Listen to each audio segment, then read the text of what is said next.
आप सबको एक बार फिर से जय यीशु की। आज जो मैं आपके साथ बात करने वाला हूँ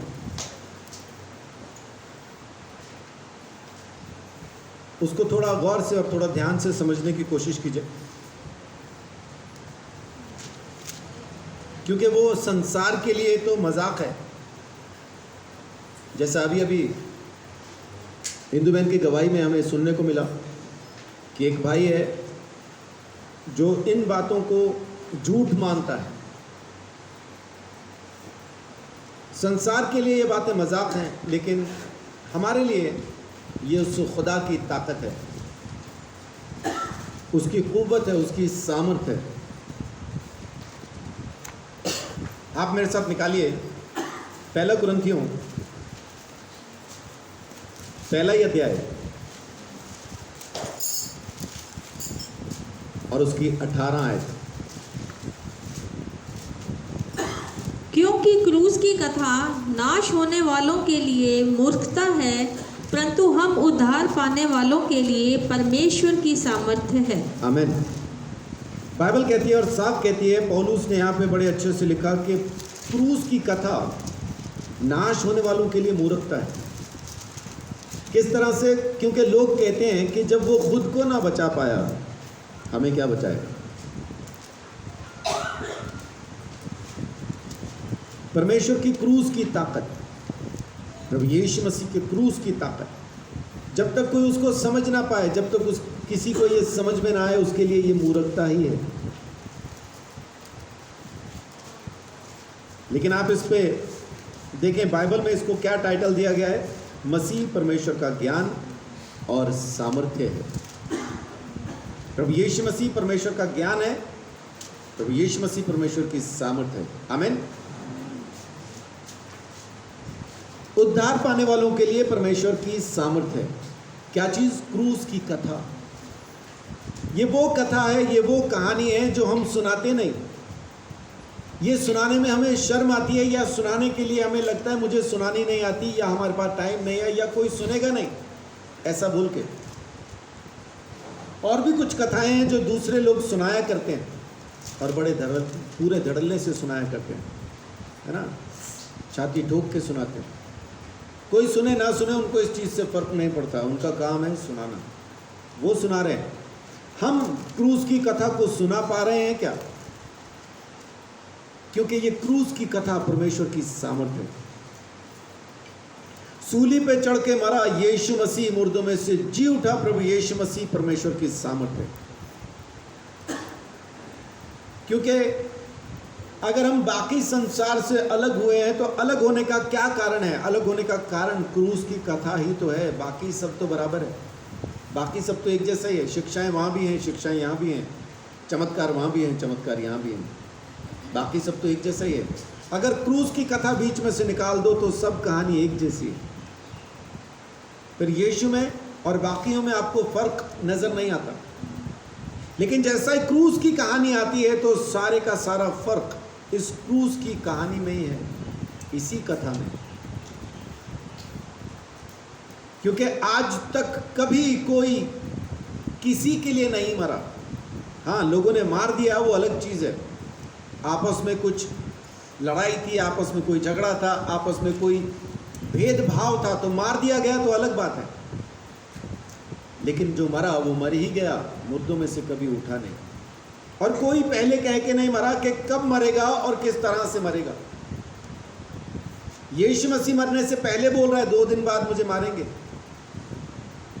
और 3 दिन बाद मैं जिंदा हो जाऊंगा। इससे पहले कि तुम गलील पहुंचो, मैं तुमसे पहले गलील पहुंच जाऊंगा, चेलों को बोल रहा है।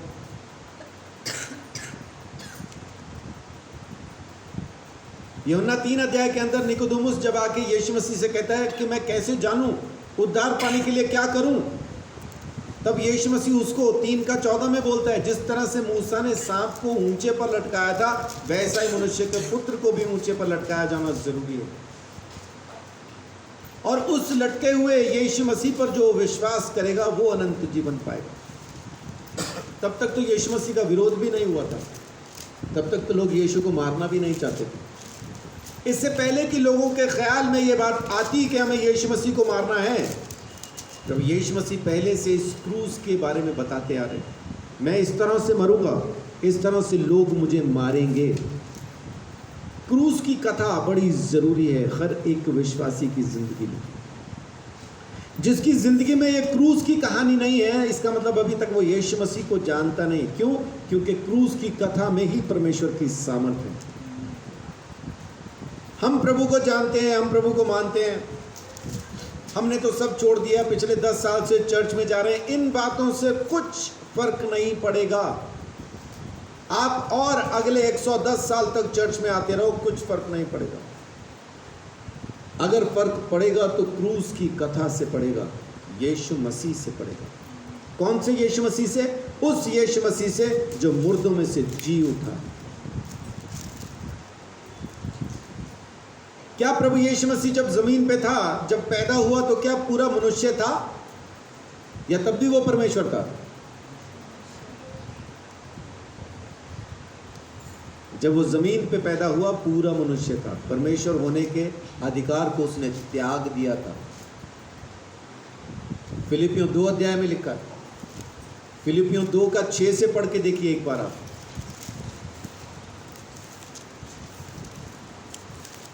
फिलिपियों 2 का 6 से।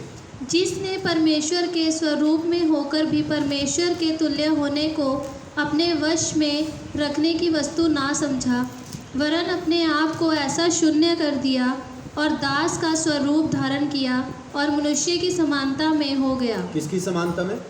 मनुष्य की समानता में हो गया। लेकिन प्रभु यीशु मसीह है कौन? परमेश्वर का ज्ञान और परमेश्वर की सामर्थ। पता कैसे चला? पूरा मनुष्य होने के बावजूद भी पानी पे चल गया। पूरा मनुष्य होने के बावजूद भी हवा को थमा दिया। पूरा मनुष्य होने के बावजूद भी उसने मुर्दों को जिंदा किया। कुछ अंदाजा है यीशु मसीह ने कितने मुर्दों को, जो हमारे पास लिखा हुआ प्रमाणित है, कितने मुर्दों को जिंदा किया? कुछ अंदाजा है? हाँ जी, नीतू बहन कहती है 3 है। कौन कौन है? यायर की बेटी, लाजर, नाइन नगर में रहने वाली विधवा का बेटा। 9 ये हिंदी वाला 9 है, इंग्लिश वाला 9 नहीं है।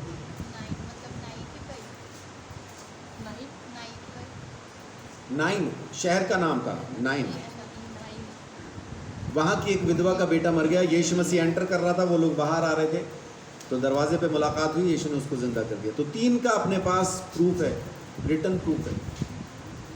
अंधों को आंखें दी, कोढ़ियों को शुद्ध किया, दुष्ट आत्माओं को निकाल दिया, गूंगे बहरों को जबान और कान दिए। ये प्रभु यीशु मसीह ने पूरा इंसान होने के नाते किया, परमेश्वर होने के नाते नहीं किया, पूरा मनुष्य होने के नाते। इसलिए वो यूहन्ना 14 का 12 में हमको भी कहता है, जो मैंने किया मुझसे भी बड़े बड़े काम तुम करोगे। क्योंकि प्रभु यीशु मसीह खुद परमेश्वर का ज्ञान है, परमेश्वर की सामर्थ है।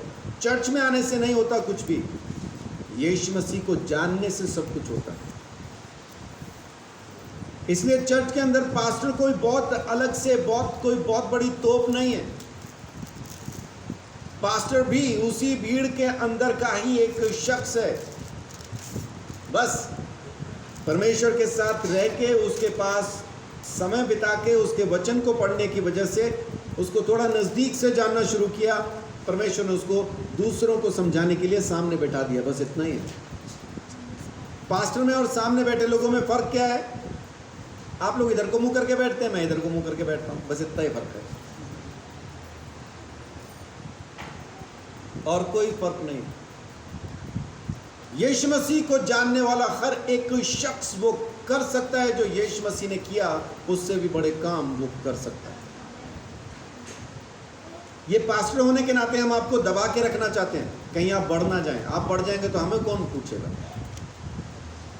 इसलिए हम कहते हैं नहीं, जब तक हम ना कहें प्रार्थना ना करना, जब तक हम ना कहें बीमार पे हाथ ना रखना, हम कहेंगे तो करना, हमारे बगैर नहीं करना। क्योंकि हम तो हम हैं, हमारे बिना तुम पानी कम है? वैसा नहीं है। यीशु मसीह है परमेश्वर का ज्ञान, प्रभु यीशु मसीह है परमेश्वर की सामर्थ। जिस किसी ने उसको पा लिया, परमेश्वर का ज्ञान भी पा लिया, उसकी सामर्थ को भी पा लिया। क्रूस की कहानी के अंदर वो सामर्थ है, एक ऐसी ताकत है जो उद्धार देने की ताकत रखती है। और जब उद्धार हो गया तो आप परमेश्वर की संतान हैं, और परमेश्वर की संतान जब चाहे, जो चाहे, जहाँ चाहे वहाँ कर सकती है जो उसके मन में आए, पाप के सिवाय। परमेश्वर का ज्ञान है प्रभु यीशु मसीह, है ना। 21 आयत पढ़िए, पहला कुरिन्थियों 2 का 1 का 21। पहला कुरिन्थियों 1 का 21। क्योंकि जब परमेश्वर के ज्ञान के अनुसार संसार ने ज्ञान से परमेश्वर को ना जाना, तो परमेश्वर को यह अच्छा लगा कि इस प्रचार की मूर्खता के द्वारा विश्वास करने वालों को उद्धार दे। आमीन।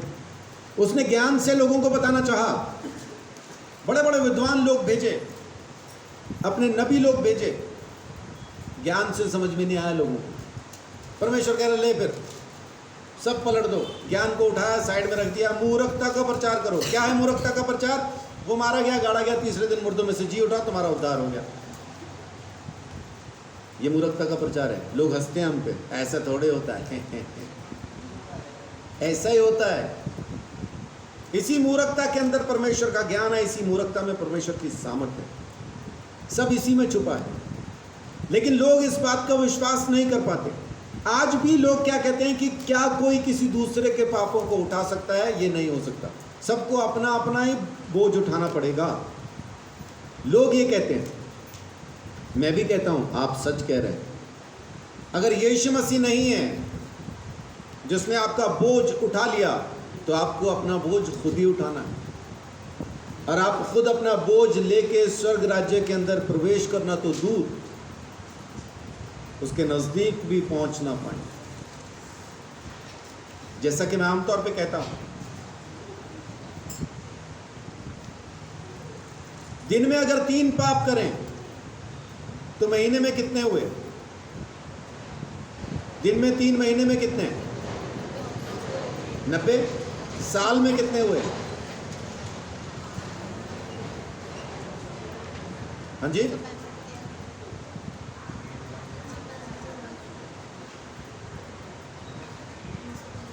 पीछे वाले हटा देते, 80 हटा देते पीछे वाले। हाँ जी, 1080, हाँ 80 हटा दो पीछे से, 1000 रहने दो, 80 के चक्कर में और उलझ जाएंगे। तो साल में कितने हुए? 1000। मैं कहता हूँ किसी शख्स ने 20 साल का होने के बाद झूठ बोलना शुरू किया, हालांकि पैदा होता ही शुरू हो जाता है, जब बोलता है तो वहीं से झूठ शुरू है। लेकिन मैं कहता हूँ 20 साल से उसने करना शुरू किया, झूठ बोलना, चोरी करना या जो कुछ भी, झूठ बोलना लगाओ, झूठ बोलना शुरू किया, 20 साल का हो गया और 70 साल तक जिया, तो कितने साल झूठ बोला? 50 साल। एक साल में 1000, 50 में कितने? 50,000। ये खाली 3 झूठ हैं दिन के, बाकी छोड़ दो, सिर्फ 3 की बात कर रहा हूँ अभी। उसमें भी 80 छोड़ दिए मैंने, 4000 उसमें से भी छोड़ रखे अभी। तो 50,000 पापों के साथ अब गठड़ी कितनी बड़ी हो गई? 50,000 पाप वाली सर पे रखी भी बड़ी हो जाएगी ना। 50,000 है उसमें, है ना। 50 नहीं है भाई, यूं करके पकड़ ली तो निकल गए। 50,000, वो भी खाली 3 से कह रहा हूं मैं। अब घुसेंगे कैसे? क्योंकि रास्ता तो सकरा है, फाटक तो सकेत है, घुसेंगे कैसे? घुस रहे क्या? नहीं, अंदर नहीं पहुंच पा रहे। ये खाली 3 की बात है। अब ये गठड़ी जब तक कोई उठा ना ले, आप अंदर नहीं जा सकते। इस गठड़ी को यीशु मसीह ने उठाया, सूली पर उसका दंड सहा, इसलिए आज मेरा उद्धार हुआ है। ये मूर्खता का प्रचार। फिर परमेश्वर ने कहा, अगर ज्ञान से नहीं सुन रहे तो आ जाओ, फिर मूर्खता से सुन लो। इसीलिए लिखा है कि उसने ज्ञानवानों को छोड़ दिया और मुझ जैसे मूर्खों को चुन लिया। आमीन। प्रभु का धन्यवाद कि मैं मूर्ख हूं। बहुत बार मैं प्रार्थना करता हूं, अब्बा तेरा धन्यवाद तूने मुझे जगत के मूर्खों में गिना। जगत वाले मुझे बुद्धिमानों में गिनते हैं, तेरा धन्यवाद तू नहीं गिनता। तेरा धन्यवाद तू मुझे मूर्खों में गिनता। मुझको मूर्खों में गिनने की वजह से आज मैं उद्धार पा गया। किस वजह से? इस मूर्खता के प्रचार की वजह से, क्रूस की कथा की वजह से, जो कि परमेश्वर की सामर्थ्य है, प्रभु यीशु मसीह की सामर्थ्य। आमीन। परमेश्वर का ज्ञान, परमेश्वर की सामर्थ्य। 24 में देखिए क्या लिखा है, परंतु जो बुलाए हुए हैं, क्या यहूदी क्या यूनानी, उनके निकट मसीह परमेश्वर की सामर्थ्य और परमेश्वर का ज्ञान है। अगर आपको भी परमेश्वर की सामर्थ्य और परमेश्वर का ज्ञान चाहिए तो असल में आपको क्या चाहिए? यीशु और उसके क्रूस की कथा चाहिए। आपको क्या चाहिए? सुसमाचार चाहिए। सुसमाचार क्या है? मैं पापी हूं, यीशु मसीह मेरे लिए आया, मारा गया, गाड़ा गया, तीसरे दिन मुर्दों में से जी उठा और उसके द्वारा मेरा उद्धार हुआ है। ये चाहिए। और जैसे ये सामर्थ आप में काम करना शुरू करती है, शरीर अपने आप अच्छा होता जाता है। दुष्ट आत्मा नजदीक भी नहीं आ पाती। आपको देख के दुष्ट आत्मा डरती। आप दुष्ट आत्मा से नहीं डरते, दुष्ट आत्मा आपसे डरती है। शद्रक मेशक अबेदनगो को जब आग की भट्टी में डाल दिया गया तो क्या शद्रक मेशक अबेदनगो आग से डर रहे थे या आग शद्रक मेशक अबेदनगो से डर रही थी? आग डर रही थी, कहीं शद्रक मेशक अबेदनगो मुझे ना लग जाए। वो नहीं डर रहे थे कि हमें आग ना लग जाए, आग डर रही थी कि कहीं ये ना हमें लग जाए, क्योंकि अगर ये हमें लग जाए तो उसको क्या जवाब देंगे जिसके ये हैं। आमीन। और खुद यीशु मसीह, वो परमेश्वर का ज्ञान, वो परमेश्वर की सामर्थ उस आग के भट्टे में उनके साथ थी। राजा पूछता है कितने लोगों को धक्का मारा? तेरे सामने तुम्हारा अंधा है क्या? ऐसा किसी ने जवाब नहीं दिया। लोगों ने कहा राजा 3 को। आगे से वो बोलते मुझे 4 दिखाई दे रहे हैं। और चौथे का क्या नाम बोलता है वहां पे? वो मनुष्य के पुत्र का सा कोई दिखाई देता। कौन दिखता है? मनुष्य के पुत्र का सा। और यीशु मसीह ने लूका के अंदर बार बार क्या कहा अपने आप को? मनुष्य का पुत्र, मनुष्य का पुत्र, मनुष्य का पुत्र। वो उसको उस भट्टी में दिखाई दे रहा था। उस भट्टी में क्या कर रहा था मनुष्य का पुत्र? परमेश्वर के ज्ञान और परमेश्वर की सामर्थ्य के जैसा उनके साथ था, ताकि आग उनके पास ना आ सके। और कमाल की चीज, जब आप कपड़ा प्रेस करते हैं तो क्या कपड़े में से जलने की बू नहीं आती? आती है, आती है। लेकिन उनके बारे में क्या लिखा है कि जब वो भट्टी से बाहर आए तो उनके कपड़ों में से जलने की गंध भी नहीं आती थी। यानी आग उनसे इतना दूर थी, इतनी ठंडी हो गई थी उन्हें देख के कि उनके कपड़े तक गर्म नहीं हुए। चूल्हे के पास बैठे रहो तो टांगे जलने वाली हो जाती हैं, पैंट इतनी गर्म हो जाती है कि इसके ऊपर कुछ रख लो तो ये पका दे उसको, है ना। पास बैठे बैठे उतनी गर्म हो जाती है पैंटें भी। लेकिन वो भट्टी के अंदर से 7 गुना ज़्यादा धधकती हुई भट्टी के अंदर से बिल्कुल ठंडे, बिल्कुल शांत, बाल तक नहीं जलाऊं, बाल तक नहीं जला। नहीं तो इतनी भट्टी के अंदर डलते ही बाल तो सबसे पहले साफ, उनका बाल तक नहीं जला। वो परमेश्वर जो बाल को भी बचा के रख सकता है, जो आपके पास आग को आने के रोक सकता है, उस परमेश्वर के अंदर बहुत सामर्थ्य है, बड़ी ताकत है। यीशु मसीह क्रूस की कथा वो सामर्थ्य रखती है। यीशु मसीह मेरे लिए मारा गया। जिस दिन आपको इस बात पे घमंड हो जाएगा ना, उस दिन ये सामर्थ्य आप में काम करना शुरू करेगी। मेरे लिए जमीन पे आया, मेरे लिए मारा गया, गाड़ा गया, मेरे लिए तीसरे दिन मुर्दों में से जी उठा, खून बहा के मुझे खरीदा है। मैं परमेश्वर की संतान हूं, प्रभु ने मुझे खरीद के उसकी संतान बना दिया। आमीन। जिस रोज ये घमंड आप में आ जाएगा, यीशु मसीह का घमंड, अपने कर्मों का घमंड नहीं, मैं बाइबल पढ़ता हूं इसलिए सामर्थ्य है, मैं प्रार्थना करता हूं, ये बेकार है। ये तो ज्ञानवानों का ज्ञान है जो मूर्खता है। मूर्खता तो ये है कि मैंने कुछ नहीं किया, मैं पापी हूं, फिर भी परमेश्वर की संतान हूं, ये है मूर्खता। और ये कहां मिलेगी आपको? क्रूस की कथा में मिलेगी, आपके ज्ञान में नहीं मिलेगी। क्रूस की कथा में ये सामर्थ्य है, परमेश्वर का ज्ञान है। आप इसको समझ के देखिए। पढ़िए 30 आयत में क्या लिखा है, पहला कुरिन्थियों। परंतु हाँ जी, पढ़िए पढ़िए। परंतु उसी की ओर से तुम मसीह यीशु में हो, जो परमेश्वर की ओर से हमारे लिए ज्ञान ठहरा, अर्थात धर्म और पवित्रता और छुटकारा। जी, यीशु मसीह क्या है हमारे लिए? ज्ञान है, धर्म है, पवित्रता है, छुटकारा है। सब कुछ यीशु मसीह है। हर चीज प्रभु यीशु मसीह में है। चंगाई किस में है? यीशु के मार खाने में। अमीरी किस में है? यीशु के कंगाल हो जाने में। छुटकारा कहाँ है? यीशु के लहू में।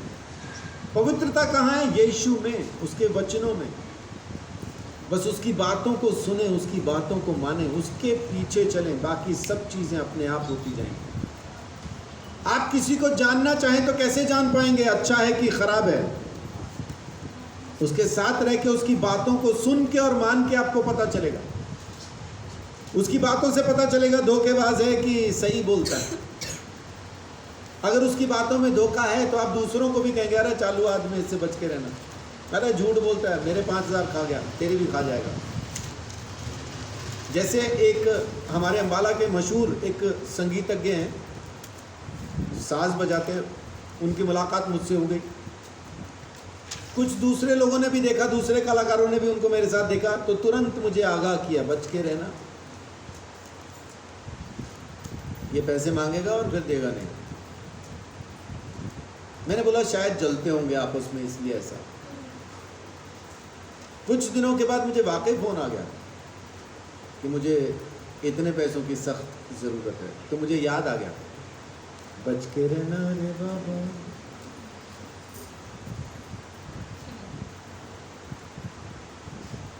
मैंने नहीं दिए, क्योंकि जितने वो मांग रहे थे उतने देके मैं भूल नहीं सकता था, इसलिए नहीं दिए। जितने देके भूल जाएं उतने दे दो। नहीं भूल सकते, आपको याद रहेगा तो मत दो। वापस पाने की नीयत से देना नहीं, लेकिन वो मांगी उतने लिए कि मैं दे नहीं पा रहा था उसको, उतने नहीं दे सकता। पता कैसे चलेगा? विश्वास कैसे करेंगे आप किसी आदमी का? उसकी बातों को सुन के, उसकी बातों को मान के। यीशु मसीह पे विश्वास कैसे करेंगे? यीशु मसीह के साथ रह के, उसकी बातों को मान के। जब तक आप उसकी बातों को माने ना, तब तक आपको पता कैसे चलेगा सच बोल रहे कि झूठ है? जब तक आप उसके साथ ना रहें, पता कैसे चलेगा सच बोल रहे कि झूठ है? मैंने प्रभु यीशु मसीह के साथ रह के उसको हमेशा सच्चा पाया, क्योंकि वो सच्चा नहीं है, वो सच है। सच में और सच्चे में ज़मीन आसमान का फ़र्क है। मैं सच्चा हूँ अगर कहता हूँ कि ये कॉन्गो है, मैं सच्चा हूँ कहता हूँ कि ये स्टैंड है, ये माइक है, मैं सच्चा हूँ कहता हूँ कि ये स्पीकर है, सच्चा हूँ। और अगर कहूँ यहाँ शेर बैठा है तो फिर वो झूठ है, फिर मैं झूठा हूँ। लेकिन अगर प्रभु यीशु मसीह मेरी जगह पे यहाँ पे हो और वो कहे कि यहाँ शेर है, तो क्या होगा? यहाँ शेर हो जाएगा, क्योंकि उसने कह दिया, इसलिए हो जाएगा। आमीन। इसलिए वो सत्य है, सच है, जो कहता है हो जाता है। क्योंकि बाइबल में लिखा है कि सब कुछ उसी के द्वारा रचा गया, शब्द से ही सब कुछ बना है। हर ग्रंथ कहता है, शब्दों धरती, शब्दों आकाश, शब्दों शब्दी पे आप प्रकाश। शब्द से ही सब कुछ बना है, शब्द ही परमेश्वर है, हर ग्रंथ कहता है। और प्रभु यीशु मसीह वो शब्द है जो देहधारी हुआ। तो यीशु जो कह देगा सो हो जाएगा। आप यीशु मसीह के साथ चलिए, यीशु मसीह की बातों को सुन के मानना शुरू कीजिए। जब तक आप उसकी बातों को सुन के मानेंगे नहीं ना, तब तक परेशानी रहेगी। परमेश्वर से प्रेम करना क्या है? देखिए, हम पढ़ चुके बहुत बार, एक बार और पढ़िए पहला यूहन्ना 5:3 में,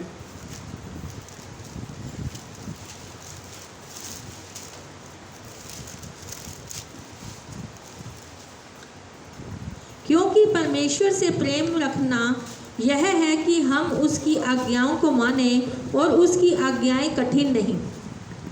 पहला कुरिन्थियों 8 क्या है? परमेश्वर से प्रेम क्या है? कि हम उसकी आज्ञाओं को माने और उसकी आज्ञाएं कठिन नहीं है। पहला कुरिन्थियों 8:3 देखिए क्या कहता है। परंतु यदि कोई परमेश्वर से प्रेम रखता है तो परमेश्वर उसे पहचानता है। परंतु यदि कोई परमेश्वर से प्रेम रखता है तो परमेश्वर उसे पहचानता है। आमीन। तो परमेश्वर किसको पहचानता है? जो परमेश्वर से, और परमेश्वर से प्रेम रखना क्या है? उसकी बातों को मानना, तो परमेश्वर किसको पहचानता है? जो उसकी बातों को मानता है, जो उसकी बातों को मानता है। और जो उसकी बातें नहीं मानता, वो उसे नहीं जानता। उसके बारे में यीशु मसीह क्या कहता है? मैं तुम्हें नहीं जानता। मैं तुम्हें नहीं जानता। हे कुकर्म करने वालों, गेट लॉस्ट।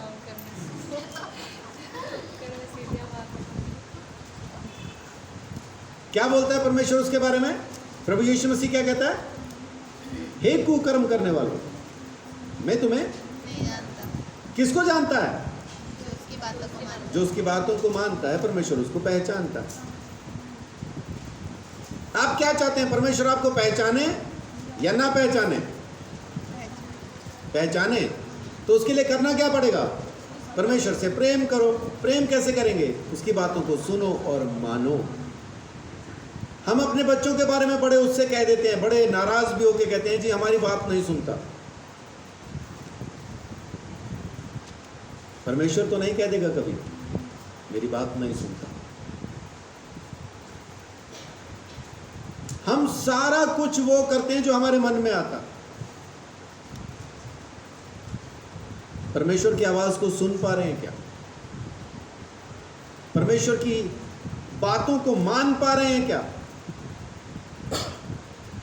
चलिए सब छोड़ दीजिए, छोटी सी बात को मानना शुरू कीजिए, बाकी जान दो, कोई बात नहीं।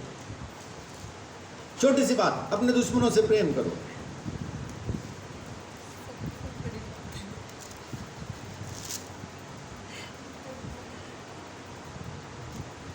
दुश्मनों से प्रेम कैसा है? अपना दुश्मनों से प्रेम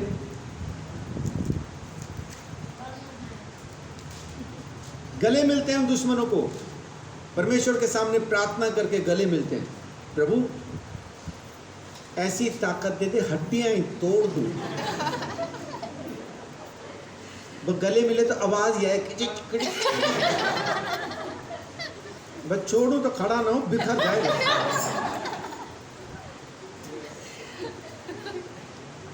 यह है प्रेम आलिंगन दुश्मनों के साथ। क्या परमेश्वर यही चाह रहा है? ये नहीं चाह रहा, ये नहीं चाह रहा। प्रेम करो, बाइबल कहती है प्रेम में पूरी व्यवस्था खत्म हो जाती है। ये सारी की सारी बाइबल, ये सारी की सारी व्यवस्था प्रेम में खत्म हो जाती है। दो जन से प्रेम करना है। पप्पू बोल रहे हैं कि अपनी बीवी से, एक पड़ोसी की से। ऐसा नहीं, ऐसा नहीं। अच्छी जल्दी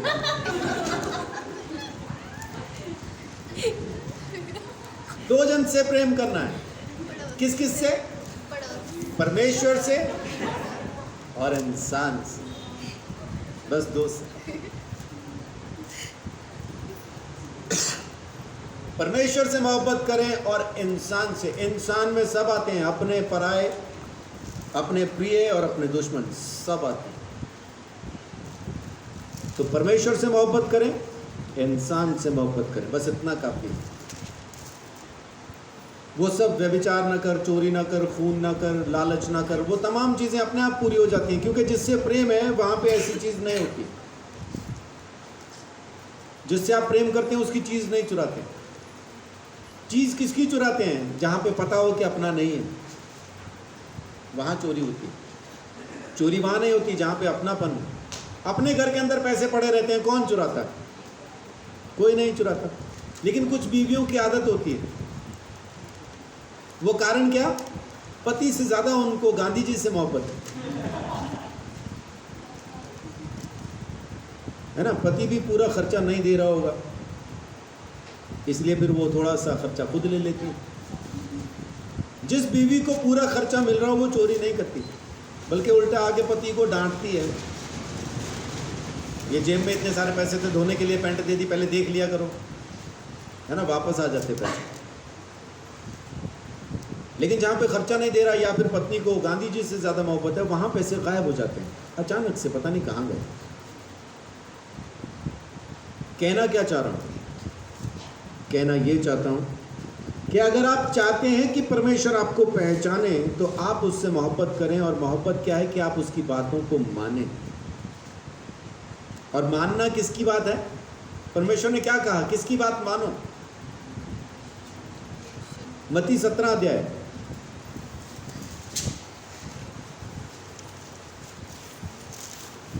ये रूपांतरण का समय है, जब यीशु मसीह का रूप बदल गया। ये वो टाइम है। बादल ने उनको छा लिया और चेले गिर गए। और उस वक्त देखिए 5 आयत में क्या लिखा है, 17 का 5 में। वह बोल ही रहा था कि एक उजले बादल ने उन्हें छा लिया जी। और उस बादल में से यह शब्द निकला, यह मेरा प्रिय पुत्र है जिससे मैं प्रसन्न हूँ, इसकी सुनो। परमेश्वर ने क्या कहा? किसकी सुनो? यीशु मसीह की सुनो। आज की तारीख में पवित्र आत्मा किसकी बातें हमें बता रहा है? प्रभु यीशु मसीह की, है ना। आप देखना चाहें तो यूहन्ना 16 अध्याय में देख सकते हैं।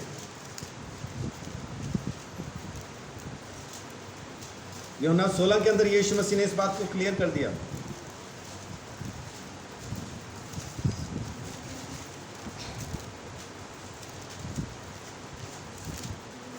उसके 13 से लेकर 15 तक पढ़िए। यूहन्ना 16। परंतु जब वह अर्थात सत्य का आत्मा आएगा तो तुम्हें सब सत्य का मार्ग बताएगा, क्योंकि वह अपनी ओर से ना कहेगा, परंतु जो कुछ सुनेगा वही कहेगा और आने वाली बातें तुम्हें बताएगा। वह मेरी महिमा करेगा, क्योंकि वह मेरी बातों में से लेकर तुम्हें बताएगा। जी, प्रभु यीशु मसीह क्या बता रहे हैं? पवित्र आत्मा किसकी बातों में से बताएगा? मेरी बातों में से लेके बताएगा। और आगे क्लियर करता है, मैंने ये क्यों कहा कि मेरी बातें? जो कुछ पिता का है वह सब मेरा है, क्योंकि मैंने कहा कि वह मेरी बातों में से लेकर तुम्हें बताएगा। हाँ, जो कुछ पिता का है वह सब मेरा है, इसलिए मैंने कहा कि वह मेरी बातों में से लेकर तुम्हें बताएगा। तो आज की तारीख में पवित्र आत्मा भी जो कुछ हमें बता रहा है, प्रभु यीशु मसीह की बातों में से बता रहा है। तो प्रभु यीशु मसीह की बातों को सुने, प्रभु यीशु मसीह की बातों को माने, तब आपको परमेश्वर पहचानने लगेगा। वो अपनी सारी सामर्थ के साथ आप में आके वास करेगा। और वो अपने बेटे के साथ, पवित्र आत्मा के साथ, खुद अपने सिंहासन के साथ आके इस मिट्टी के बने हुए मंदिर के अंदर वास करेगा। आमीन। उसने खरीदा है इसको अपने बेटे के खून से।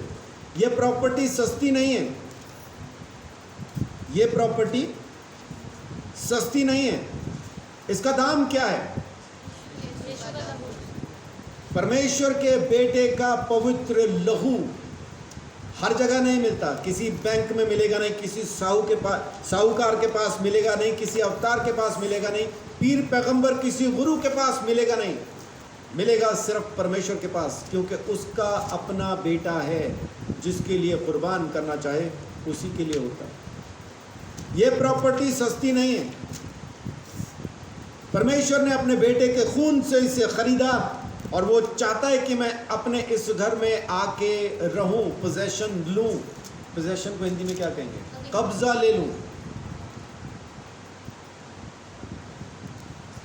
मैं इस घर पे अपना कब्जा लूं, इस घर पे मैं अपना अधिकार रखूं, इसमें आऊं, वास करूं। वो चाहता है। इंतज़ार किस बात का कर रहा है? इंतज़ार वो इस बात का कर रहा है कि आप कब प्रभु यीशु मसीह की बातों को सुन के मानना शुरू करते हैं।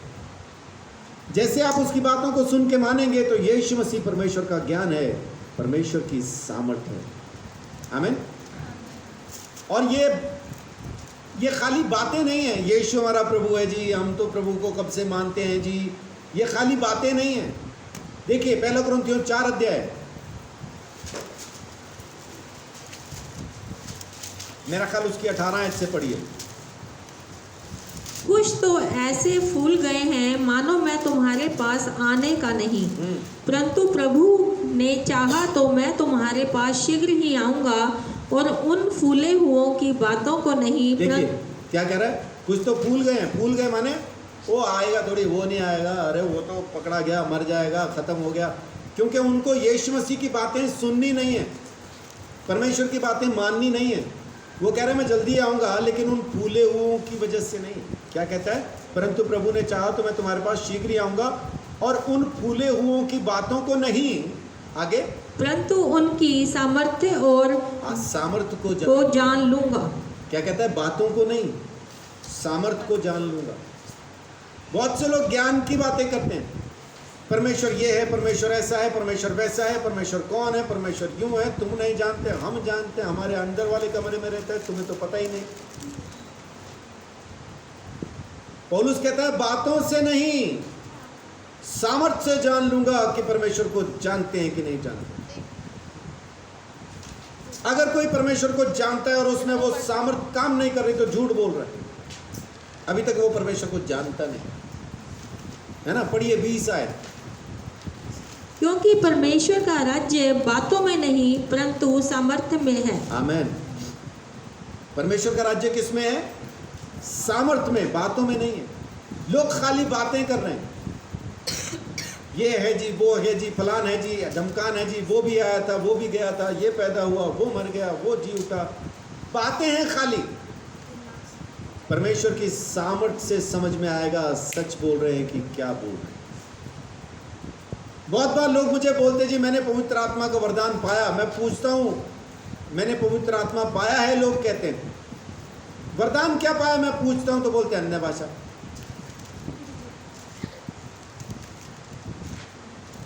ठीक है, ये भी वरदानों में से एक वरदान है, लेकिन ये वो वाली अन्य भाषा नहीं है। ये वो वाली अन्य भाषा है जो वरदान है, जो आपको बोलनी ना आती हो, जो जबान, और उसमें आप सुसमाचार सुनाने लगे।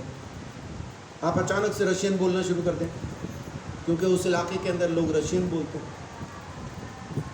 एक पास्टर ऐसा ही अपनी बीवी के साथ गए थे, दुबई साइड में कहीं अरब कंट्री में गए थे, और बीवी बोल रही मुझे ख़रीदारी करनी है। पास्टर बोल रहे जाओ करो, मेरे को वो नहीं है। साथ में गए, वो दुकान के अंदर चली गई, ये सड़क पे ही खड़े हैं, और सड़क पे खड़े होकर ये अन्य भाषा में प्रार्थना करने लगे। अंदर दुकानदार सुन रहा है बाहर क्या बोल रहे हैं।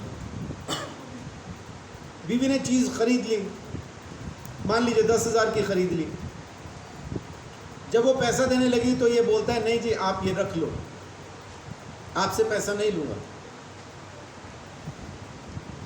बोल रहे क्यों, आप हमसे पैसा क्यों नहीं लेंगे? तो बोल रहे बाहर आपका पति खड़े होके ना, वो अरबी के अंदर, अरबी में सुसमाचार सुना रहा है कि यीशु प्रभु है। वो सुनाने वाले को भी नहीं पता, वो जो सुना रहा है उसको भी नहीं पता क्या बोल रहा है। बोल रहे वो जो बोल रहे हैं ना मेरे मन में उतर रहा है। ये बोल रही मेरे पति को तो अरबी बोलनी भी नहीं आती है ना, उनको तो भिंडी आती है, वो तो हिंदी बोलते हैं या तमिल बोलते हैं, अरबी नहीं बोलते। वो बोल रहे नहीं बोल रहे हैं। बुला लिया पति को अंदर, आया, हाँ जी, अब इसी ये अरबी में बोल रहा है, अब उसको पता ही नहीं क्या बोल रहा है, जैसे आपको नहीं पता चला मैंने क्या बोला।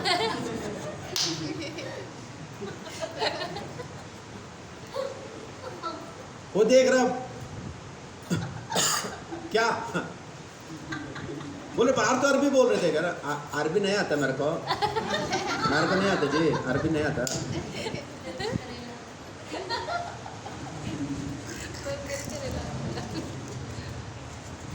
ट्रेन के अंदर जा रहे थे, यही पास्टर वापसी में दिल्ली के अंदर या किसी अपने इंडिया में ट्रेन में थे, अपनी बीवी के साथ थे,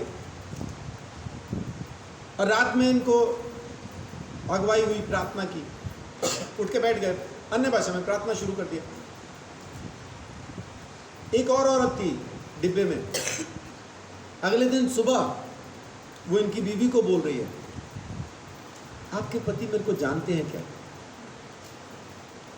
बोल रहे मैं खुद नहीं आपको जानती, पहली बार तो मिल रहे हैं। कह रही नहीं वो तो ठीक है, उनको मेरा नाम कैसे पता?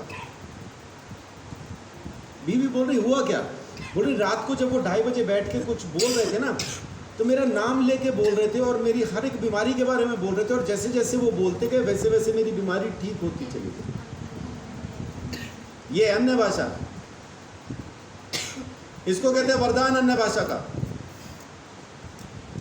उसी औरत की जबान में ये प्रार्थना कर रहा भाई, इसको खुद भी नहीं पता क्या बोल रहा। जब ये उठे तो पत्नी ने पूछा आप इनको जानते हैं? आप कौन? बोले आप इन्हीं के लिए रात प्रार्थना कर रहे थे। अच्छा मेरे को नहीं पता, मेरे को तो जो आत्मा बताया मैं किया, मेरे को मालूम नहीं। ए सिस्टर तुम कौन है? मैं नहीं जानता। पहली बार मिल रहे हैं और प्रार्थना कर रहे हैं, और सारी बीमारी, घुटना दर्द, ये वो जो भी उसके अंदर परेशानी थी बोलते चले जा रहे, ठीक होती चली जा रही। इसको कहते हैं वरदान। बहुत से लोग कहते हैं मैंने पवित्र आत्मा पाया। वरदान क्या? कुछ नहीं, तो खाली बातें परमेश्वर का राज्य नहीं है, सामर्थ्य है परमेश्वर का राज्य। पवित्र आत्मा पाया तो सामर्थ्य दिखाओ मुझे, तब मैं जानूं आपने पाया। नहीं तो बातें करते रहो, फिर मैं सुनता हूं मानता कुछ नहीं। मैं इतना आसान नहीं हूं मनवाने के लिए। आज मैं यीशु मसीह को प्रभु मानता हूं तो इतनी आसानी से नहीं माना, सब जांच के परख के तब माना। यीशु मसीह परमेश्वर का ज्ञान है। या तो आप मुझे परमेश्वर का ज्ञान दिखाओ अपने अंदर, या परमेश्वर की सामर्थ्य दिखाओ अपने अंदर। जब तक उसका ज्ञान, उसकी सामर्थ्य आप में नहीं है, तब तक झूठ है, सब झूठ है। आप जानते परमेश्वर को, झूठ बोल रहे हैं। आप पहचानते परमेश्वर को, झूठ बोल रहे हैं। बाद में हाँ मेरे बाद आपकी बारी। और परमेश्वर क्या कहता है? अगर तुम मुझे पहचानते हो, अगर मेरे बेटे की बातों को मानते हो तो मैं तुम्हें पहचानता हूं, नहीं तो नहीं पहचानता, नहीं तो नहीं पहचानता। मेरी बातों को मानो, मेरी बातों को जानो, यीशु मसीह को सुनो, यीशु मसीह की बातों को मानो। अपने पास ये पवित्र शास्त्र दिया गया है, यीशु मसीह की तमाम बातें इसमें लिखी हैं। लोग कहते हैं जी पुराना नियम खत्म हो गया, व्यवस्था खत्म हो गई। मैं भी बोलता हूं चलो ठीक है खत्म हो गई। मालूम है आपको पहले से भी ज्यादा सख्त हो गई है। पुराने नियम में क्या लिखा? व्यभिचार न कर। और यीशु ने क्या कहा? तूने सोच भी लिया तो हो गया। वो पहले वाला ठीक था इससे, तो पहले वाला ठीक था भाई। लड़के लोग तो घर तक छोड़ के आते हैं,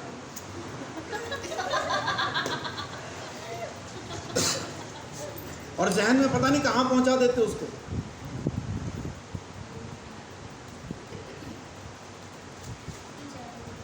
विचारों में कॉलेज की छुट्टी हुई, 2 जन खड़े, नीली तेरी पीली मेरी, वो जो पीछे आ रही हरे वाली वो फिर मेरी, और वो जो जा रहे हैं उनको पता ही नहीं कौन किसकी है।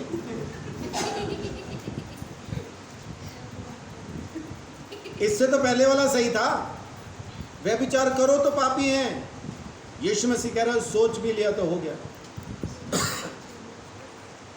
पहले था हत्या करोगे तो पाप है, खून करोगे तो गुनाह है, और अभी क्या है? गुस्सा भी करोगे तो पाप है।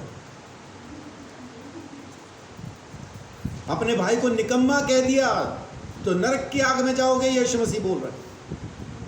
मूर्ख कह दिया।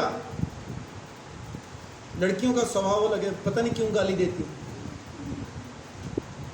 कोई देख रहा हो, देख कैसे कुत्ते के जैसा देख रहा है।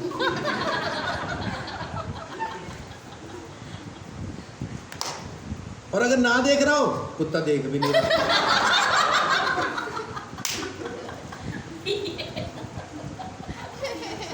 अब ये कुत्ता जाएगा।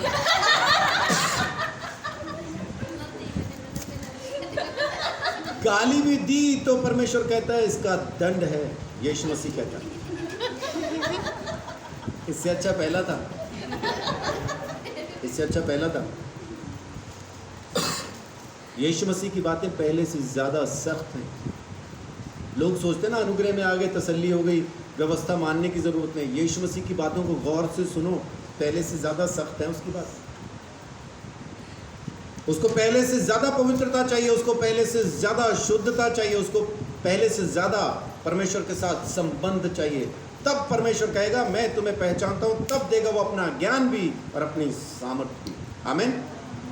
तो जितने लोग परमेश्वर की सामर्थ पाना चाहते हैं, आज से, अब से, इसी वक्त से यीशु मसीह की बातों को मानना शुरू कीजिए। जब तक आप उसको नहीं सुनेंगे, उसकी नहीं मानेंगे, तब तक कुछ भी नहीं होगा। चाहे आप कैसा ही भेष धर के, है ना, सफ़ेद चोगा पहन के हालेलुया घूमते रहो, कुछ नहीं होगा, कुछ नहीं होगा। मेरे पास भी है गगरी पहनने के लिए, मैं नहीं पहनता,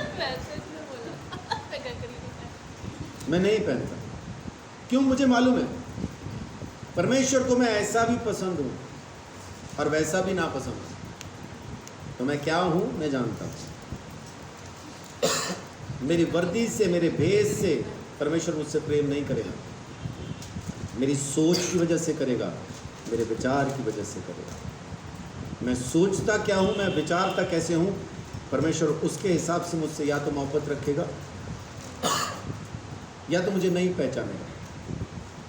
सो प्रभु यीशु मसीह का धन्यवाद कि उसने हम पापियों के लिए बलिदान दिया।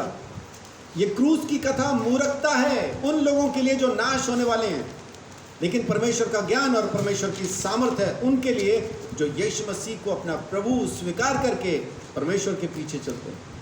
रिश्ता बनाएं, परमेश्वर के अनुग्रह के अंदर आएं और परमेश्वर आप सबकी ज़िंदगी में आशीष, बड़ी बरकत देगा।